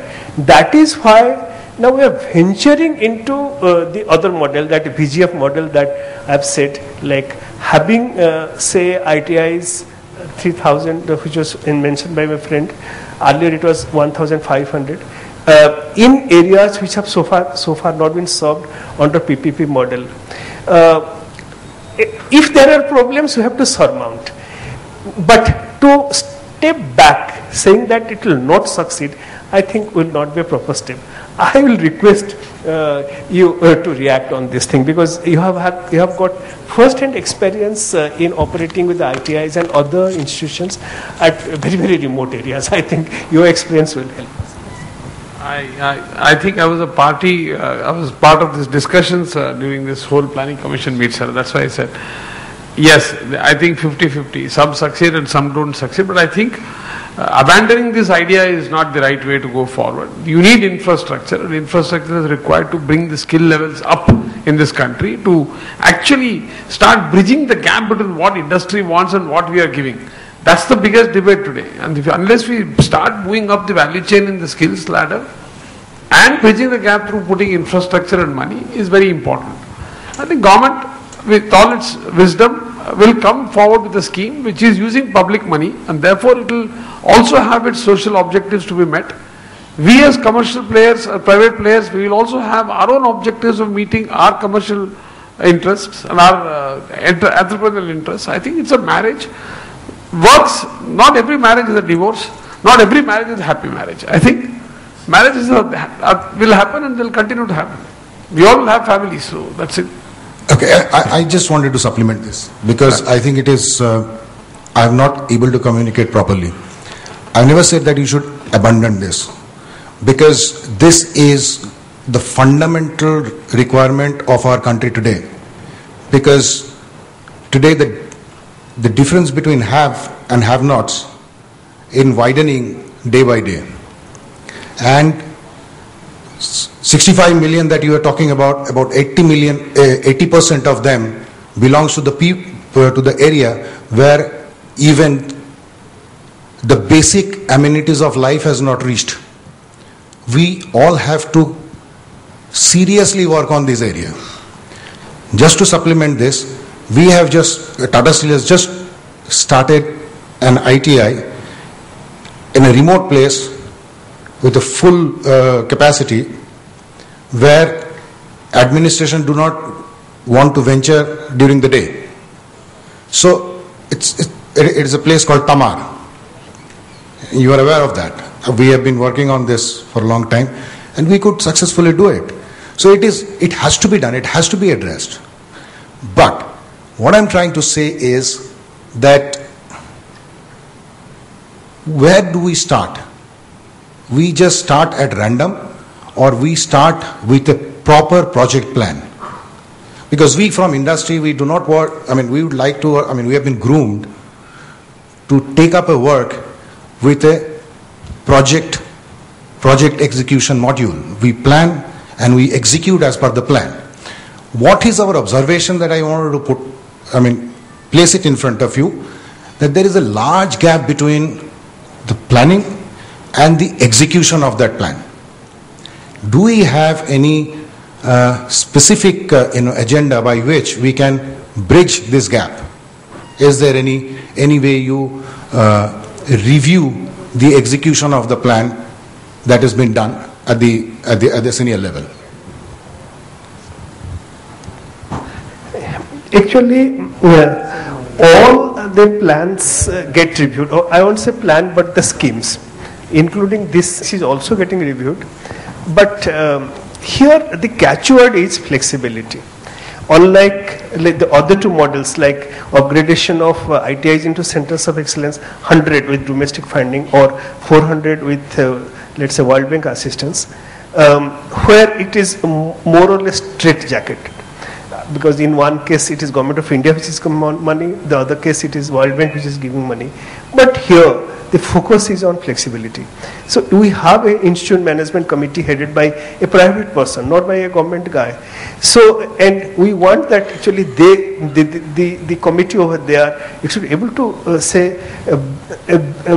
bridge the gap between demand and supply, what is required in the market, so that the guys who get trained, and there is also a capsule where the guys get training in the industry itself. So that is what was thought of, and is also succeeding in some place. But in case some changes are required, maybe at the institute level, that can always be brought forth, because to the best of my understanding, like huge flexibility has been granted on this scheme. I can say this much now. Sir, can I? Sure. Please. Can you give the mic? I have the mic here.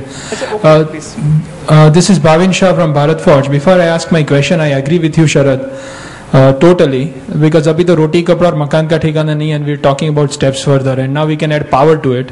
When the grid got lost and 700 million people were without power, the officials were very happy to say that 350 million did not anyway have power. So I don't know where these tablets are going to be charged if 350 million of this country do not even have power. So my question to you, Mr. Sahu, is this, that if we are to train 500 million people in the next 10 years, and if we take a teacher-student ratio of 20:1, right, and if we do a back-of-the-envelope calculations, which means we need 2 million trainers today to achieve a target of 500 million people in the next 10 years. If we go a step further and say not 20:1, let's say 40:1, we still need 1 million trainers. First of all, do we have the capacity to train 1 million people? Secondly, are there 1 million people who are interested in becoming trainers for vocational training? So I mean, I'm really lost on these numbers and how we are going to achieve this. Secondly, my question is to Mr. Shashikant. You said that we should be charging market prices for the courses that we give. What do you think is the market price for a manufacturing vocational program, like a machinist, that could be given in a PPP model ITI? I'll be short because the time is now running out. We have got two more, gentlemen who will be asking questions. Actually, yes, the problem that you have mentioned is important in the sense that we have to have enough number of trainers to train that kind of numbers. The topic which is around, leveraging technology or innovation, that is required. We are thinking of, for instance, increasing the training of trainer facilities quite substantially. Maybe when Mr. Sadhu Prasad speaks in the next session, he will be touching upon it. It is a priority area for us. And also we want to involve the micro and small enterprises in a very, very big way. Actually, that is a sector where the training facilities have so far not been tapped.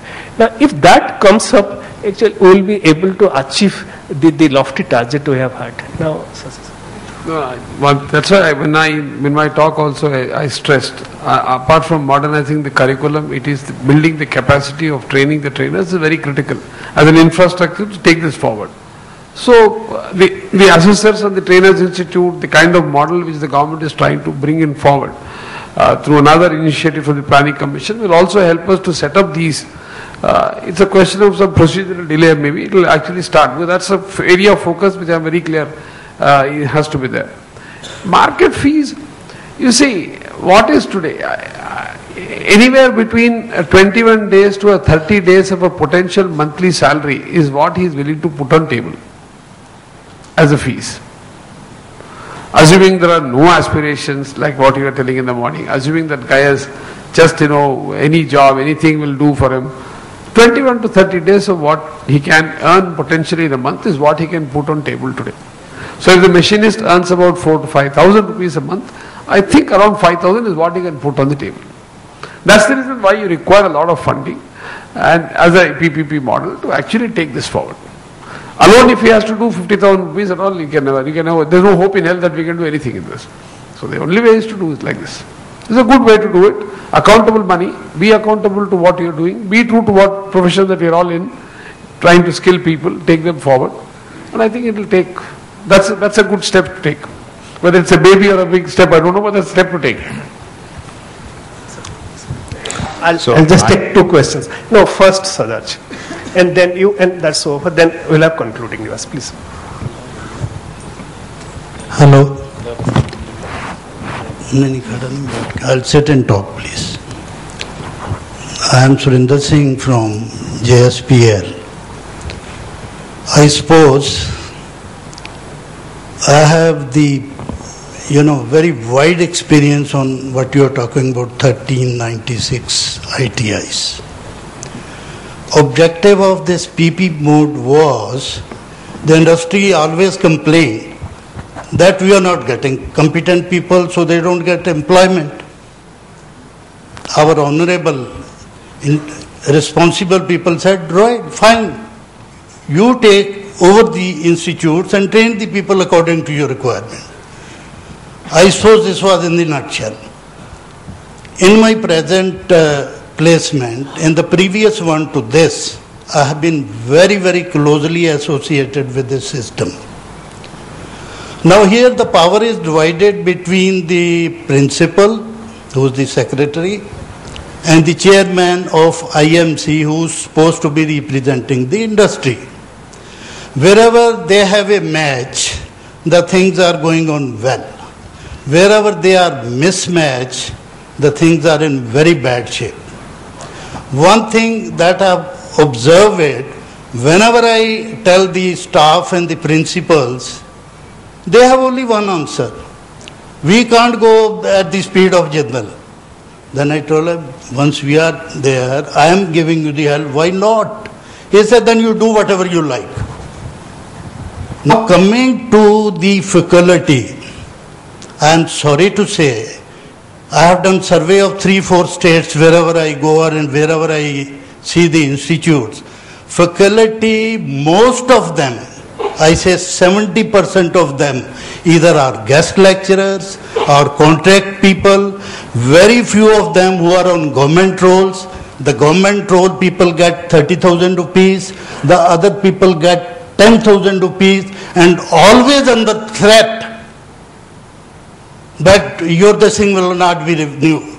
It will not be renewed.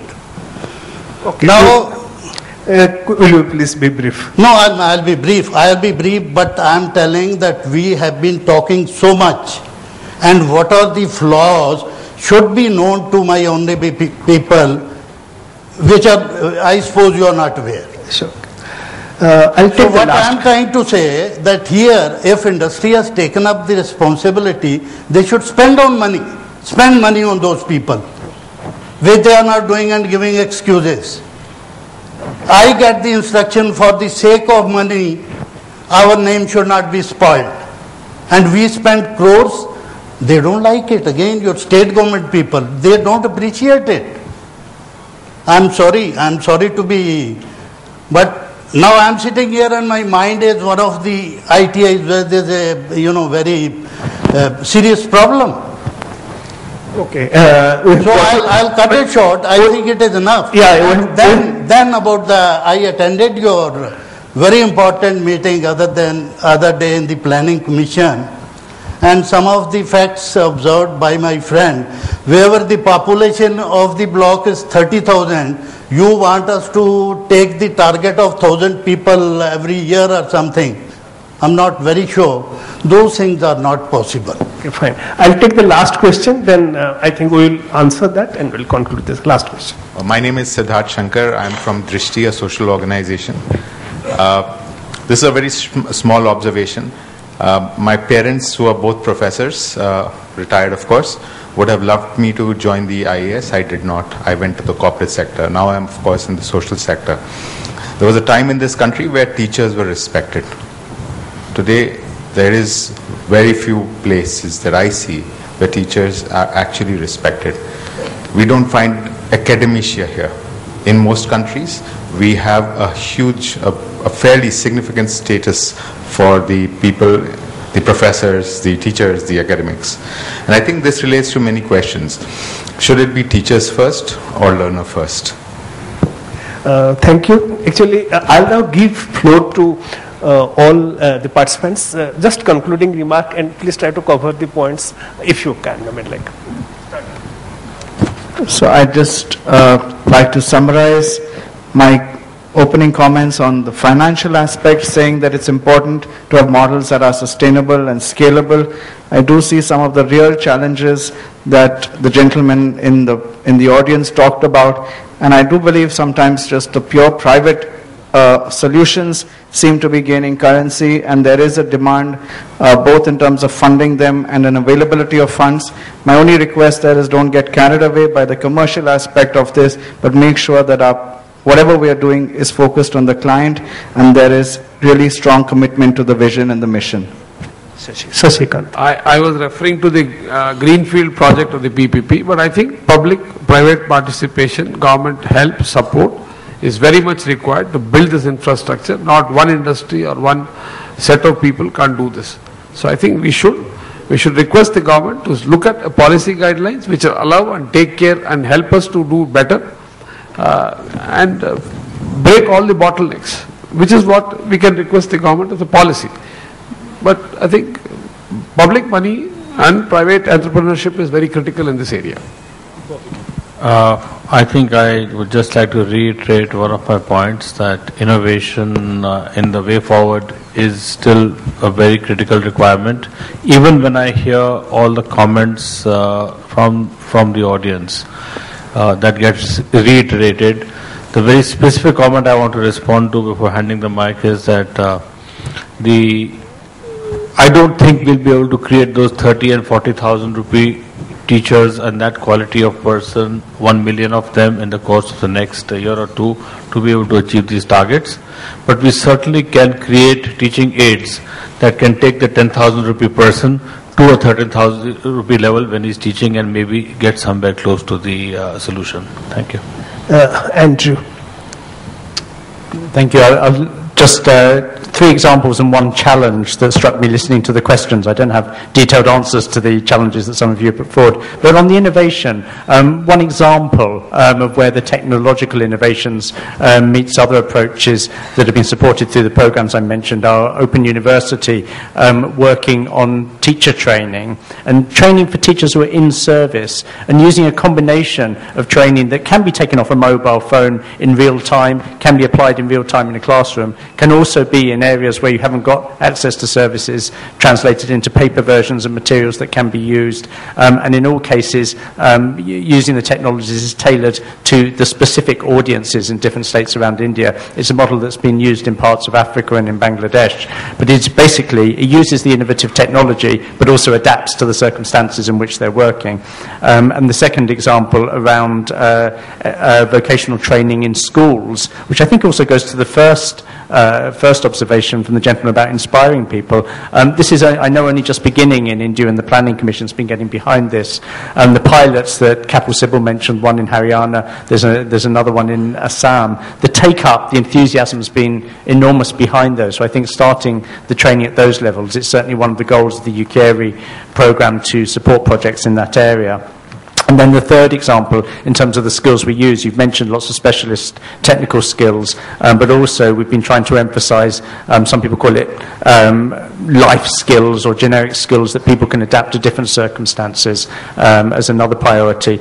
But in all the ones, so my last point is the challenge. I think what we've found partnering with different Indian organizations is there's an awful lot of very, very good examples of approaches that are working in all sorts of different ways. But what we are finding is a challenge to take them to scale, as you said. And I think one thing that taking away from this debate is the ideas about how we do try and achieve that in the partnerships. Thank you. Sarath. I think the most important thing I would like to share is that it's a huge opportunity and a huge problem. And if we'll only approach this from a Sarkar approach and not look at from a Bazaar approach, I think this will be a restriction. There will be a lot of opportunities for individuals, entrepreneurs to come on board. Innovation definitely is mechanism, taking a 10,000 rupee person delivering value is certainly possible. So I think this is an opportunity. Maybe power is not there, you can find something else to make things work, but it is just not the government or the infrastructure. This revolution or this opportunity requires a lot of bazaar approach, a lot of commercial approach, rather than just depending on the government to come on board. Government has given the direction, has made this mainstream, and I think it's an opportunity where a lot of money can be made and the value can be created, which is the real value for Ramu. And that's, I think, it's whether we do baby steps or we make grand steps. It's an individual perspective, but I think it's the more of us will come on board, the better it will be for all of us. Thank you so much. I just have two comments to make, very small one. Number one, that actually teacher and students, they are two sides of the same coin. We have to have trainers, we have to have trainees. And the second thing is that, there are and there will be micro level problems at the field. They have to be tackled in their own way. But here we have to have a vision. And the vision is that perhaps we have to involve all stakeholders in a very, very fruitful way. And I think we are moving in that direction. Thank you very much to the audience as well as the panelists. Thank you.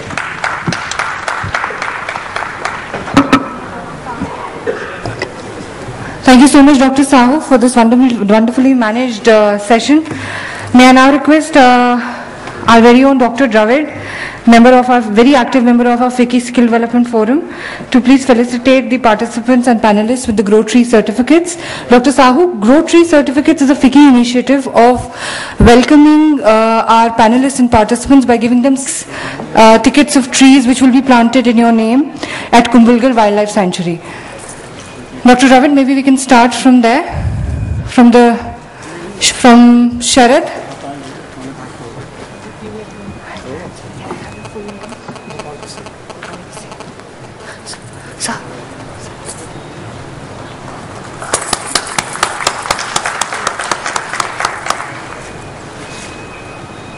Six ticket of trees for Mr. Andrew Jackson. And Andrew, I think now it makes it 12 for you.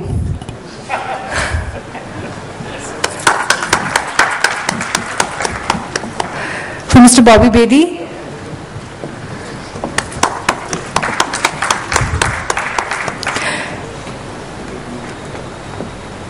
Thank you so much, Mr. Sahu, for joining us. Can I now request Mr. Basim from ATDC, who is another of our very active members, to felicitate Shashi.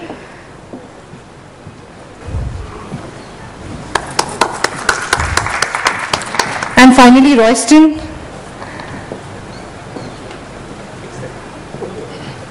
Thank you, everyone. We now break for tea and then we reassemble at 5 p.m. for the most important session of the day. We'll be having Dr. Arvind Mayaram, who is the Secretary, Department of Economic Affairs, the architect of NSDC, joining us, along with a host of other eminent speakers. So please do join us at 5 p.m. and thank you so much.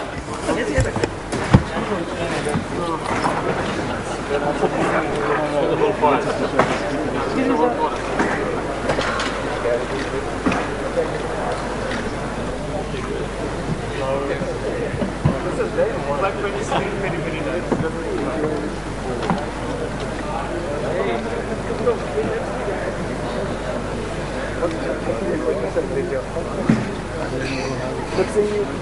We'll leave it to you. Sorry, I just dropped my ship. Thank you very much. Definitely.